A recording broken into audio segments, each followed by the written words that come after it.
सेवाएं बहाल करो, पीटीआई की सेवाएं बहाल करो।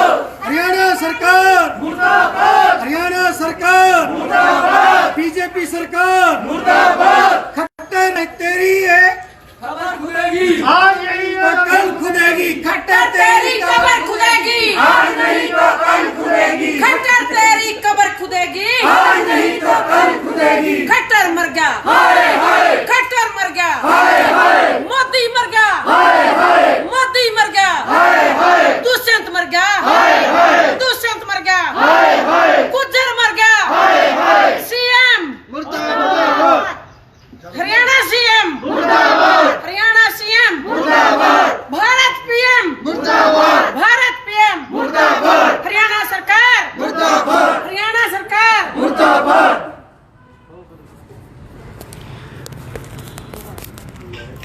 तो आप सभी देख रहे थे कि नारे जो हैं वो लगाए जा रहे हैं यहाँ पर, मुर्दाबाद के नारे जो हैं सरकार के खिलाफ वो लगाए जा रहे हैं। मैं शिल्पी सहगल, आप देख रहे हैं दीप एक्सप्रेस न्यूज़।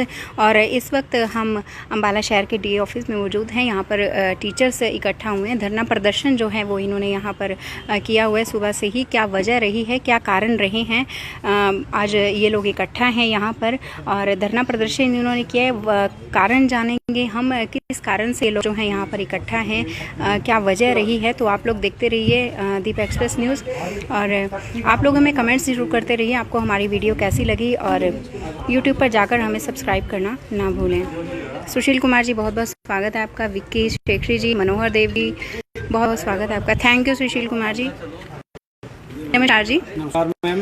क्या नाम है सर आपका? गुरदेव सिंह। गुरदेव सिंह जी, क्या कारण रही है, क्या वजह रही है कि आपको आज जो है नारे यहाँ पर आप लगा रहे हैं, मुर्दाबाद नारे लगा रहे हैं, और इकट्ठा आप इस लॉकडाउन में भी अभी इकट्ठा यहाँ पर होना पड़ा, प्रदर्शन आपको करना पड़ा, क्या कारण और क्या वजह रही है?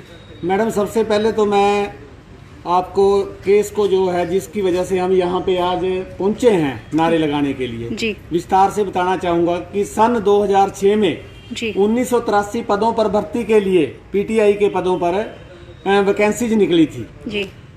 4 साल लगे उस वैकेंसीज को पूर्ण रूप देने में। 2010 में जो है 1983 पीटीआईज की सिलेक्शन हुई जी। इन बिटवीन जो क्राइटेरिया था हरियाणा स्टाफ सिलेक्शन कमीशन का, वो ये था कि पहले तो 200 नंबर का रिटन टेस्ट होगा और 25 नंबर का वाइवा वॉस होगा जी। और इसेंशियल क्राइटेरिया, अगर ये नहीं होता तो कमीशन कोई भी इसेंशियल क्राइटेरिया जो है अपना सकती थी। लेकिन क्या हुआ, सबसे पहले जो है कमीशन ने रिटन टेस्ट रखा। वो रिटन टेस्ट हुआ जींद और कैथल में। किसी कारणवश पेपर आउट होने की वजह से, पेपर लीक होने की वजह से 1 हफ्ते बाद वो रिटन टेस्ट जो है नोटिस आता है कि कैंसिल कर दिया अखबार में। उसके बाद में 6 महीने बाद फिर नोटिस जारी होता है हरियाणा स्टाफ सिलेक्शन कमीशन की तरफ से कि आपका रिटन टेस्ट होगा जुलाई में 2007 में। सभी एग्री थे रिटन टेस्ट देने के लिए, किसी को कोई आपत्ति नहीं थी। लेकिन तुरंत उसके 10-15 दिन बाद फिर नोटिस आता है कमीशन का कि भाई शॉर्ट लिस्टिंग किए जाएंगे कैंडिडेट 8 टाइम्स। टोटल एप्लीकेशंस उस टाइम जितनी आई थी उसका टोटल वैकेंसीज का 8 टाइम कैंडिडेट्स जो है शॉर्ट लिस्ट किए जाएंगे। उस पर भी किसी को कोई आपत्ति नहीं थी, ना अनसिलेक्टेड कैंडिडेट्स को थी ना सिलेक्टेड कैंडिडेट्स को थी, सभी एग्री थे। लेकिन बाद में क्या हुआ कि कमीशन ने एक नोटिस दोबारा से उसको कैंसिल करके एक नोटिस और जारी किया कि सभी जो हैं कैंडिडेट इंटरव्यू के लिए आएंगे।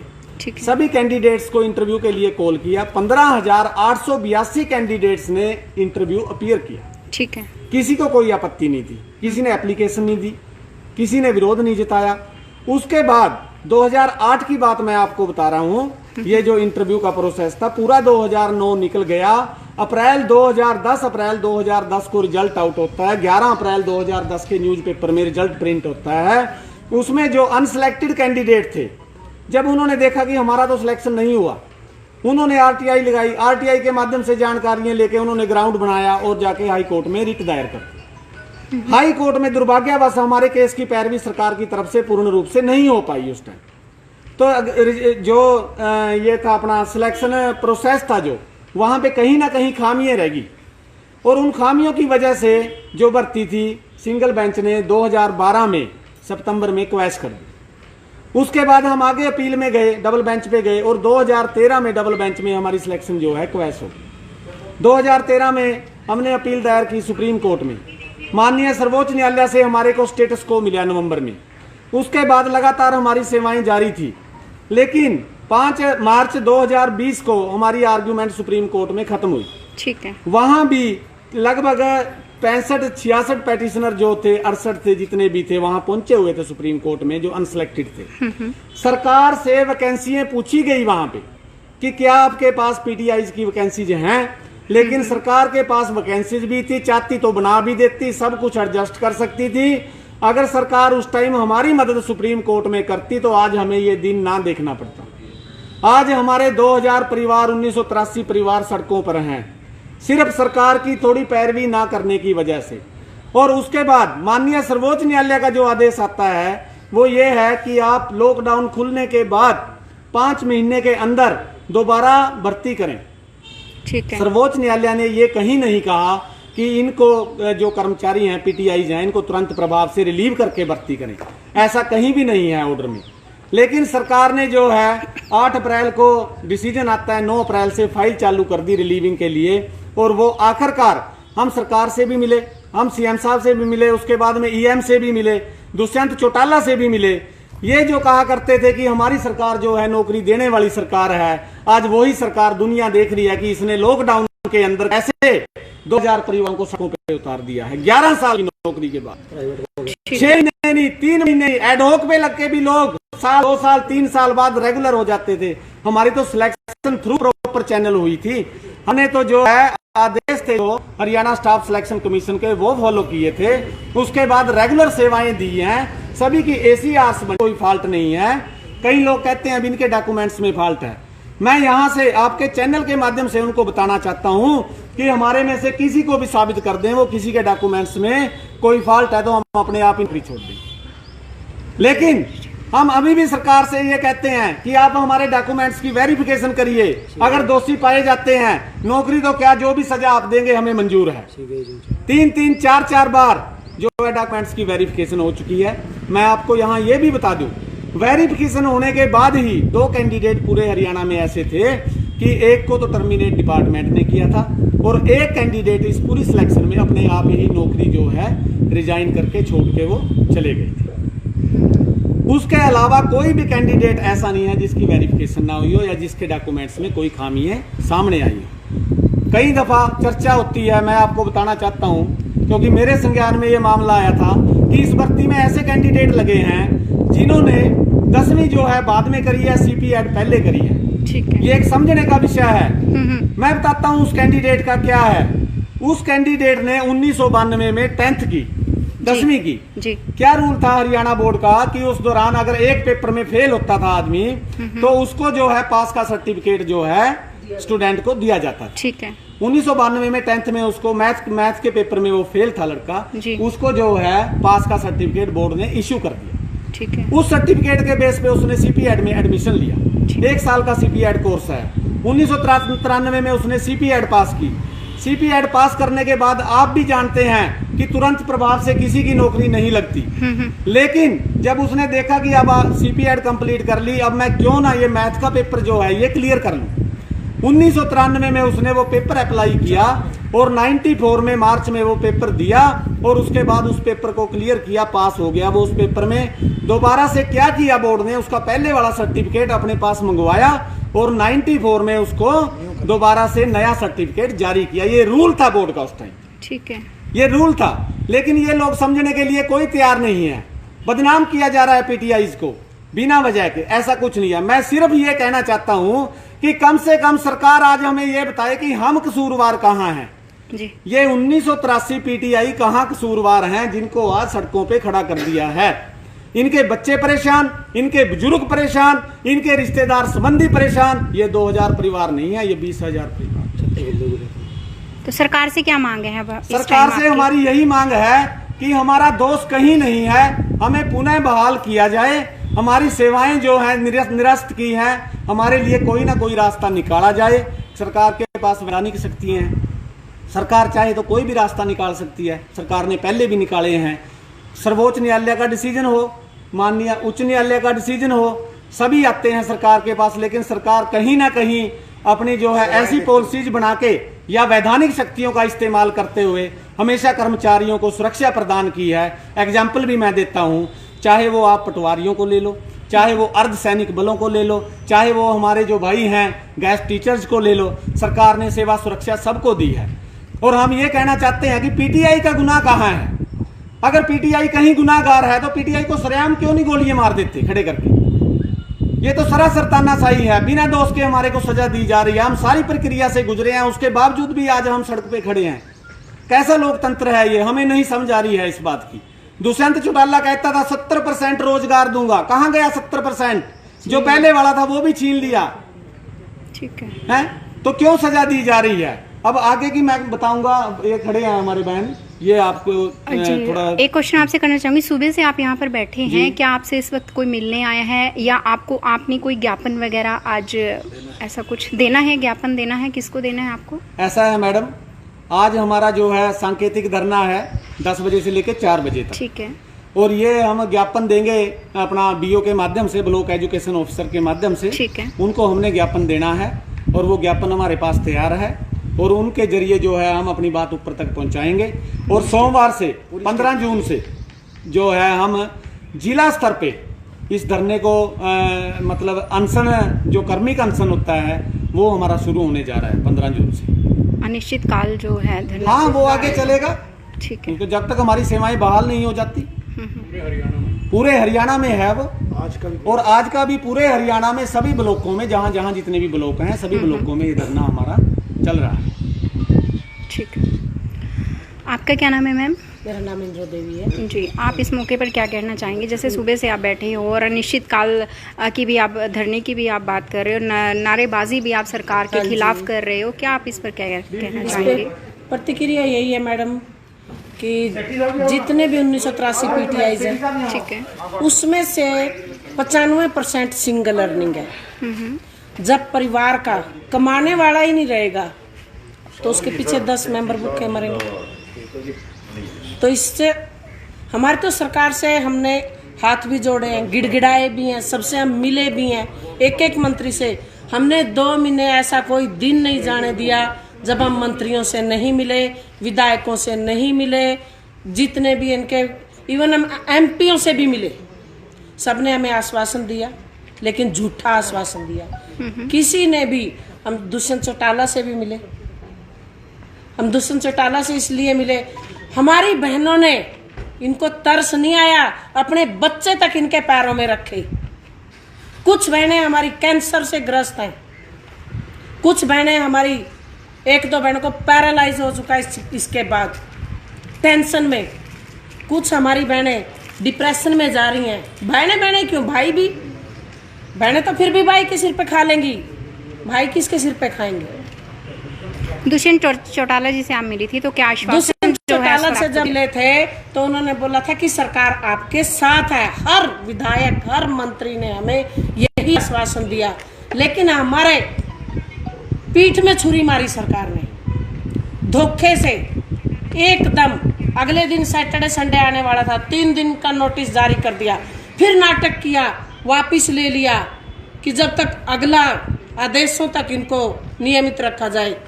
फिर सोमवार को कि इनको तुरंत, वो भी दोपहर बाद, कि हम कहीं आ जा ना सके बिना किसी नोटिस के। हमें काम वाली भी होती है, अगर मैं उसको भी 1 महीना पहले बताते हैं कि भाई अगले महीने से मत आना। सरकार बड़ी बड़ी बातें कर रही है, मोदी जी कहते हैं कि काम वाली को भी नहीं हटाना, चाहे उसको आधे पैसे देना, किसी के पैसे नहीं रखना, चाहे किसी की प्राइवेट नौकरी है, चाहे किसी की सरकार। कोरोना जैसी महामारी में हमारा चूल्हा ठंडा कर दिया सरकार ने। कहाँ जाएं? दिहाड़ी हम नहीं कर सकते, इस उम्र में पहुंच चुके हैं। 55 साल के भी पीटीआई भाई हैं हमारे, इसमें बहनें भी हैं, रिटायर भी हो चुके हैं। 38 भाइयों की डेथ हो चुकी है। जो सरकारी नियमों के अनुसार एक्स ग्रेसिया नाम एक पॉलिसी के तहत उनके परिवारों का गुजर होता है, जिसमें तनख्वाह का कुछ भाग उनको दिया जाता है।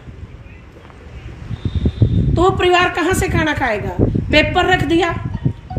1983 जितने भी लोग एप्लीकेंट थे उन्होंने पेपर देना है। जो लोग मर चुके हैं उनकी फैमिली से कौन पेपर देगा? जिनकी सिलेक्शन हुई थी उनके परिवार से पेपर में कौन बैठेगा? ठीक है। क्या सरकार के पास इस बात का जवाब है? अगर हम दोबारा से सिलेक्ट हो जाते हैं, क्या उन परिवारों को सेक्स ग्रेसिया का लाभ देंगे? नहीं देगी सरकार। बड़े बड़े वादे करते हैं कि हम ये करेंगे, इतने हरियाणा की मतलब युवाओं को हम 70% देंगे। जब ये आपस में फिर दो सरकारें, अरे ये अपने परिवार के नहीं हुए, हमारा क्या होंगे? हमारा दुख थोड़ा दिखेगा इनको। ये तो एसी में बैठे हैं, बड़ी बड़ी कोठी बंगलों में बैठे हैं, 1-1 करोड़ की गाड़ियों में चल रहे हैं। सरकार से क्या मांग रही है? सरकार से हमारी यही मांग है और हम तो विनती करते हैं कि हमारी सेवाएं बहाल की जाए, हमारे परिवारों को भूखा मरने से बचाया जाए, हमारे परिवारों को बचाया जाए, वरना हम अनिश्चितकालीन धरना देंगे। जी। चाहे हमें गोली मारें, चाहे हमें सड़कों पे पीटें, चाहे पानी की बौछारें करें, हम मरने के लिए तैयार हैं। और मैं आपके चैनल के माध्यम से एक बात बताना चाहती हूँ, सभी पीटी भाइयों को कहती हूँ कि अगर बाई चांस मैं मर जाऊं, मेरी बॉडी ना मेरी ससुराल वालों को दी जाए, ना मेरी मायके वालों को दी जाए, सड़क पे रख के टुकड़े टुकड़े करके सरकार को ये दिखाना कि भाई हाँ ये पीटीआई इतने दुखी है। मैं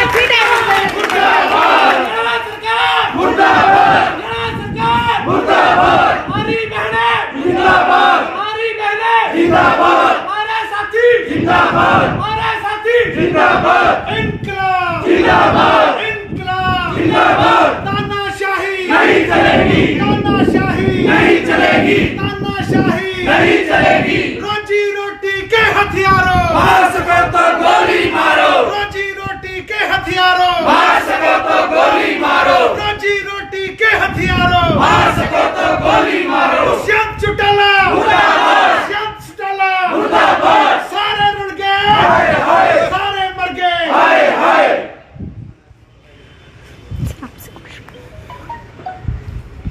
आपका क्या नाम है?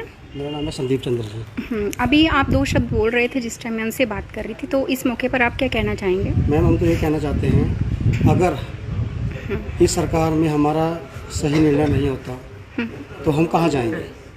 हम तो ये कहते हैं भी अगर इसकी सीबीआई जांच भी कराएं, हम उसके लिए भी सहमत हैं। जो दोषी हैं उनको सज़ा मिले, हम कैंडिडेट को नहीं मिले। हाई कोर्ट में और सुप्रीम कोर्ट में किसी भी कैंडिडेट के खिलाफ कोई भी सर्टिफिकेट ना गलत पकड़ा गया है और ना उनका कोई दोष है। तो जो भी दोष है चयन प्रक्रिया प्रणाली की है, उन्होंने उसको कम ज़्यादा किया है। तो जो कैंडिडेट पेपर देता है उसको थोड़ी ना पता होता है ऊपर क्या हो रहा है। इंटरव्यू देने के लिए जाता है, वो क्या कर रहे हैं क्या नहीं कर रहे हैं, हम इसके बारे में कोई जानकारी नहीं है। इन्होंने हमारा इंटरव्यू लिया, हम सेलेक्ट हुए, इन्होंने हमें ज्वाइनिंग लेटर दिया, हम सेलेक्ट हुए, ज्वाइन किया, हमने ज्वाइनिंग की। तो इसमें हमारा कहाँ दोष है? दोष जिनका है उनको सज़ा मिलनी चाहिए, ना कि 1983 पीटीआईज़ को। इसमें हमारे कुछ साथी गुजर चुके हैं, उन परिवारों के ऊपर बहुत ज़्यादा घास गिर रही है और सभी परिवार धरती पे आ चुके हैं, क्योंकि ये एज पेपर देने की नहीं है। हम सुबह से लेकर शाम तक ग्राउंड में काम करते हैं, मेहनत करते हैं। 15 अगस्त 26 जनवरी में 2-2, 3-3 महीने हम पहले लग जाते हैं बिना कोच के, क्योंकि वो हमारा एक राष्ट्रीय पर्व है। तो हम कोई पल नहीं छोड़ते जहाँ पे हम काम ना कर सकें। हम नीचे से लेवल से बच्चों को उठाते हैं, नेशनल लेवल पे बच्चों को गोल्ड मेडलिस्ट लेके जाते हैं। 2010 से पहले जो हरियाणा का जो स्पोर्ट्स का था 11वें नंबर पे था। 2010 जब पीटीआई आए तो हमारा जो स्पोर्ट्स का स्तर है वो 3रे नंबर पे पहुंच गया। वो किसकी वजह से? पीटीआई की वजह से। पहली से लेकर 12वीं तक हम बच्चों को तराशते हैं, फिर वो कोच के पास जाते हैं, तब भी वो बच्चे हमारा ही नाम लेते हैं। हमें पीटीआई लोगों ने, पीटीआई सर ने तैयार किया हुआ है। तो हम हमारे आपके चैनल से हम सरकार को बताना चाहते हैं, तो हमें दोबारा इस प्रक्रिया से, जिस प्रक्रिया से हम गुजर रहे हैं, इस पे ध्यान दें और हमारी सेवाएं बहाल करें। Thank you ji.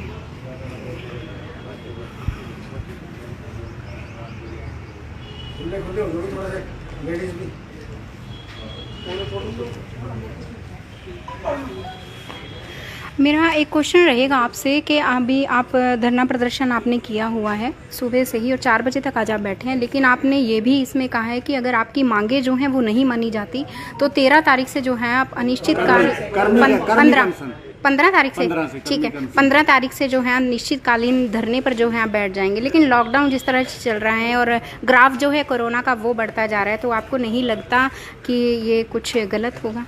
मैडम, ये चीज़ तो सरकार को भी सोचनी चाहिए थी। सरकार ने जब हमें सड़कों पर उतार दिया कोरोना के बीच, अब हमारे पास तो रास्ता कोई बचा ही नहीं। हमारे को कोरोना महामारी से डर नहीं लगता, हमारे को चिंता है तो सिर्फ अपने रोजगार की, परिवार की चिंता है हमें। बच्चे हैं, उनकी पढ़ाई है, बुजुर्ग हैं, सब परेशान हैं, सारे परिवारों में चूल्हे बंद पड़े हैं, ऐसी हालत है, बच्चों का रो रो के बुरा हाल है जी। अभी उनसे मेरी बात हो रही थी, उन्होंने बताया कि कुछ लोग तो जो हैं जिनकी डेथ भी हो चुकी है, तो क्या उनके परिवार को जो है सरकार की तरफ से कोई सहायता, कोई मदद दी जाती है या दी जानी चाहिए? मैडम, ऐसा है, जो एक्स ग्रेसिया पॉलिसी के तहत है, जैसे सपोज करो किसी की डेथ पहले हो जाती है तो 58 साल तक उसकी सैलरी जो है उसके परिवार को, जो मिसिज है उनको मिलती है, या फीमेल मेंबर की डेथ हो जाती है तो हस्बैंड के नाम जैसे भी है उनको सैलरी मिलती है रिटायरमेंट एज तक जी। तो वो लाभ वो ले रहे हैं परिवार, वो कहाँ जाएंगे? स्थिति ऐसी है, एक्स सर्विसमैन है, रिटायरमेंट के पास पहुंच गए हैं, ऐसे कैंडिडेट हैं 60-70 जो अदर डिपार्टमेंट से, जिनकी रेगुलर नौकरी थी उस टाइम, रेजिग्नेशन देके इस नौकरी में आए थे, लेकिन वो अब ना वहां के रहे ना यहाँ के। ऐसा तो नहीं है कि वो जाके अब नौकरी ज्वाइन कर लेंगे, नहीं, वो भी सड़क पे आ चुके हैं। हमारे जो डिस्ट्रिक्ट जिला प्रधान है अम्बाला से भूपिंदर सिंह, 6 बार सरकारी नौकरी मिली, दुर्भाग्यवश 6ठी नौकरी थी, ये नौकरी भी चली गई। बताओ कहाँ जाएंगे? इन आदमियों के पास क्या रास्ता बचा है? सरकारों का शिकार हुए हर बार, राजनीति का शिकार हो रहे हैं, सरकारों का राजनीति का शिकार हुए हैं। कभी चौटाला की सरकार आ गई तो कांग्रेस वालों को हटा दिया, कभी बंसीलाल की आ गई तो चौटाला वालों को हटा दिया, और अब हम भी मैडम राजनीति का शिकार है, क्योंकि हम गुड्डा सरकार में लगे हुए। इसलिए इनकी आपसी रंजिश, वैसे तो सारे एक जगह बैठ के खाते हैं, पीते हैं, सारा कुछ करते हैं, लेकिन जो ये आपसी रंजिश है वो एम्प्लॉय पे निकलती है इनकी। तो देखिए सीधी तस्वीरें इस वक्त हम आपको अम्बाला शहर के डीओ ऑफिस से दिखा रहे हैं, डीओ दफ्तर से दिखा रहे हैं। यहाँ पर टीचर्स जो बैठे हैं उन्होंने धरना प्रदर्शन जो है सुबह से ही यहाँ पर 10 बजे से किया हुआ है, और आज की अगर बात करें तो आज 4 बजे तक ये लोग यहाँ पर बैठे हुए हैं, अपनी मांगों को ये लोग मनवा रहे हैं, जिसमें इन्होंने अभी बताया जिस तरह से कि इसमें चौटाला से दुष्यंत चौटाला जिसे भी मिल चुके हैं, मंत्रियों से ये लोग मिल चुके हैं, लेकिन इनकी किसी भी तरह की मांग को जो है उनकी सुनवाई नहीं की जा रही है। जिस तरह से मांग की सुनवाई नहीं हुई है, इनकी कोई भी सुनवाई नहीं हो रही है, उसी को लेकर आज इन्होंने जो है धरना प्रदर्शन यहाँ पर किया है। और अभी भी इन्होंने यही बात बोली है, जैसे कि हमारे चैनल के माध्यम से, कि सरकार तक ये लोग अपनी बात को जो है पहुँचाना चाहते हैं। अगर सरकार जो है इनकी मांग को नहीं मानती तो अनिश्चितकालीन धरने की बात ये लोग कर रहे हैं। आक्रोश जो इनके अंदर है वो लगभग कहीं ना कहीं फूटने वाला है, और सरकार पर इसका क्या असर पड़ेगा, क्योंकि लॉकडाउन इस वक्त चल रहा है, कोरोना का ग्राफ इस वक्त काफ़ी जो है वो बढ़ता नज़र आ रहा है। तो इसको लेकर लोग इस तरह से अगर भीड़ का तांता जो है वो बनाएंगे और अपनी मांगों को जिस तरह से मनवाने के लिए आज सड़कों पर ये लोग उतर आए हैं, क्या असर इसका सरकार पर होता है, क्योंकि इनके परिवारों को भी जो है संभालने की इनको बहुत ज़्यादा ज़रूरत है। तो काम जो है वो प्रॉपर तरीके से इनको इसी तरह से दिया जाए, यही जो है इनकी मांग आज रहेगी। और 15 तारीख की अगर बात करें तो 15 तारीख से अनिश्चितकालीन धरने पर ये लोग अब बैठने वाले हैं। तो यही सीधी तस्वीरें हम आपको दिखा रहे हैं। टीचर्स देखिए यहाँ पर बैठे हुए हैं।